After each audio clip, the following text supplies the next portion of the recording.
Hello again. Oh, I've been drinking. I've been drinking. Listen, I've had a few drinks tonight, and if you know me, you know that I do not drink. Like, that's not my thing. I think I'm allergic or something. Every time I've drank, I've always thrown up. But I think tequila. I think I'm okay with tequila. Anyways, long story short, I'm in Bali, like I mentioned before. I was staying in Canggu, and I went out to the club tonight by myself. Went to the vault. It's like a hip hop night, whatever. Got there at around 12, like quarter past 12, and I walked in. I'm not gonna lie, like seeing. I'm not used to being in places where the majority of people aren't black, if that makes sense. Especially if it's like a hip hop R&B night. There's only one black guy there, and yeah, the rest were like just Asian and white, which is fine. But for me, in my head, I'm thinking to myself, I didn't know non-black people listen to hip hop like that, which is so silly when you think about it. Like, it's so small-minded, but at the same time, it's like it just shows, in it, like the environment that I've been around. Anyway, long story short, gone to the club by myself, walked in, and I was like, okay, I have to act cool. But it was more the other thing, like, just act like act like you're enjoying yourself, type shit. Anyways, was dancing, they was playing tunes. I was like, okay, Bali, DJs and their tunes, and they played this one Jamaican song, like, you know, that Chichi Man song. They played it, and I'm thinking to myself, like, do they know what this song means? Do they know that this song's homophobic? But that's a classic anyway. And some nice Australian girls brought me into their crew. We were dancing, having a good time. And then there were some girls in the VIP that brought me into their section.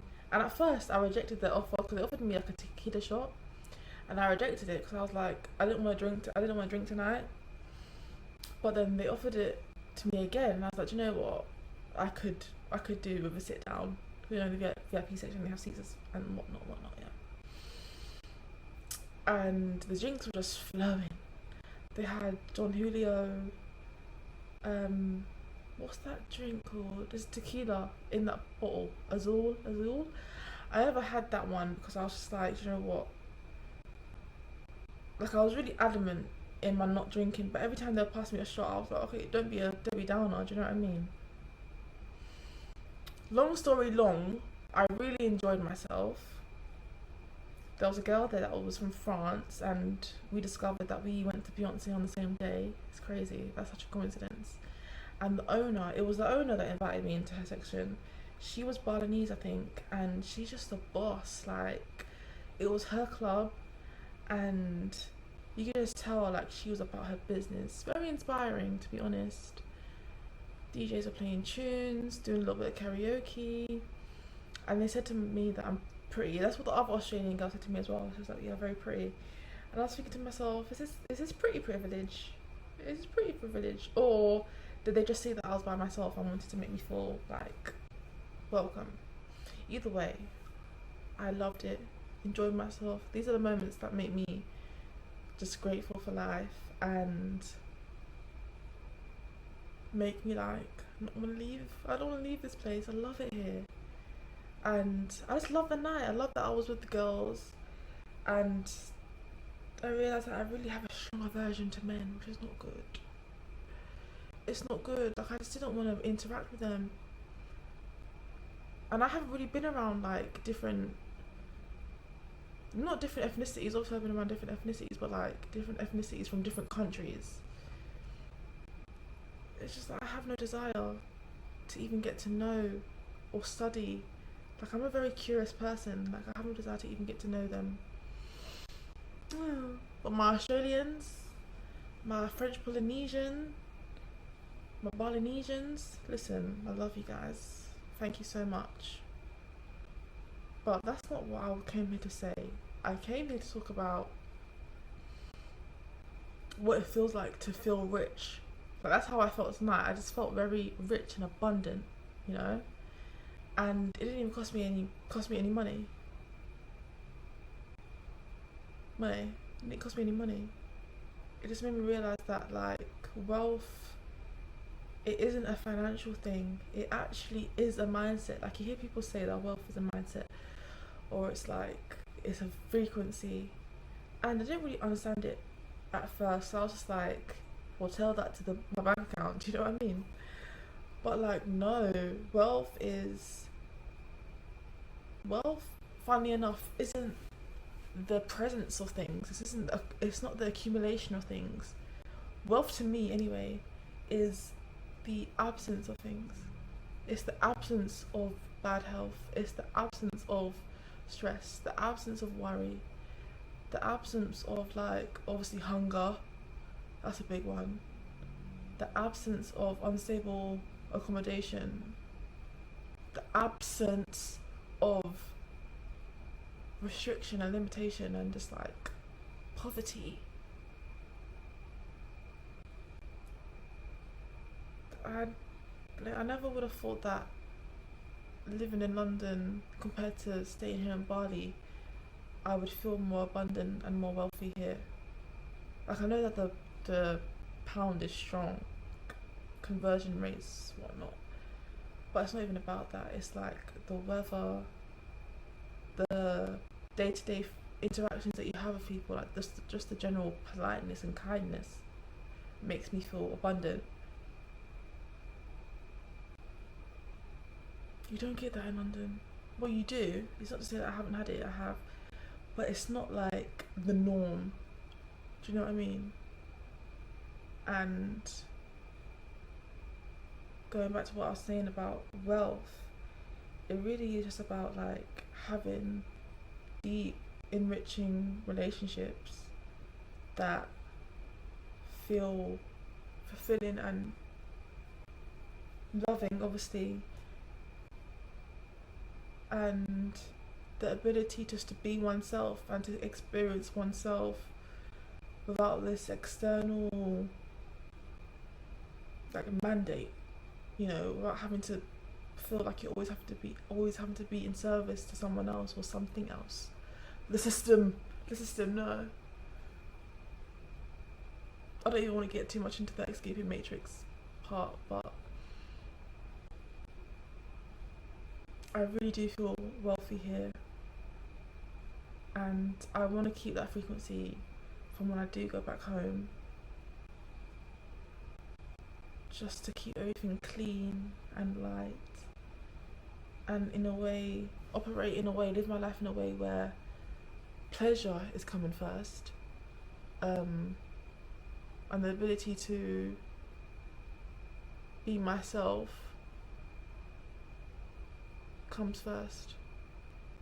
And when I say be myself, I mean just to actually be in my own presence without having my mindset and my mind filled up with external things that don't serve me. It's draining. It actually feels parasitic.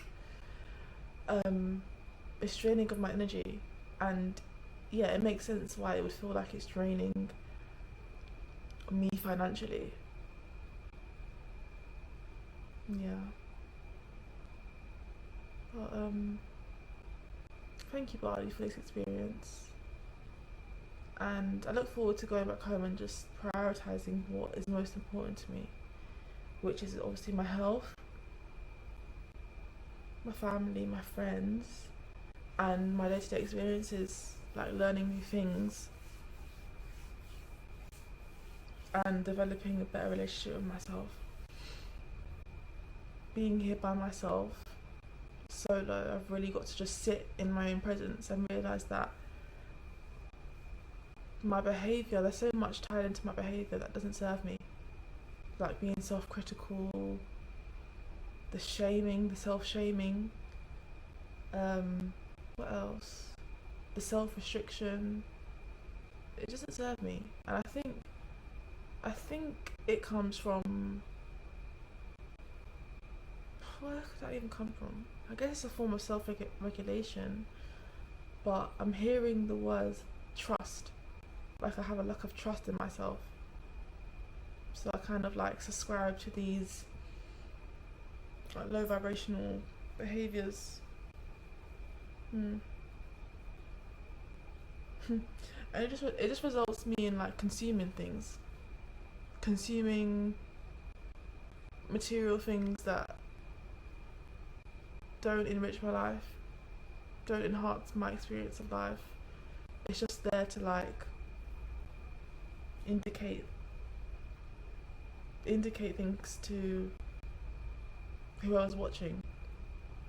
And I think that's really what it comes down to. Like what I want to end this video on is like being by myself. I'm finally getting to enjoy life without the pressure of having to show other people that I'm enjoying myself. I saw someone say that the reason why you want to like indicate or show other people that you're enjoying your life, like on social media or whatnot, is because you're actually unfulfilled with your life. And for me, a part of that is true. Like posting on social media, trying to make out like, oh, look how happy I am, or look at this material thing that I have, or this place that I'm going, really just because I'm not satisfied with my own experience, or past tense, I wasn't satisfied with my own experience.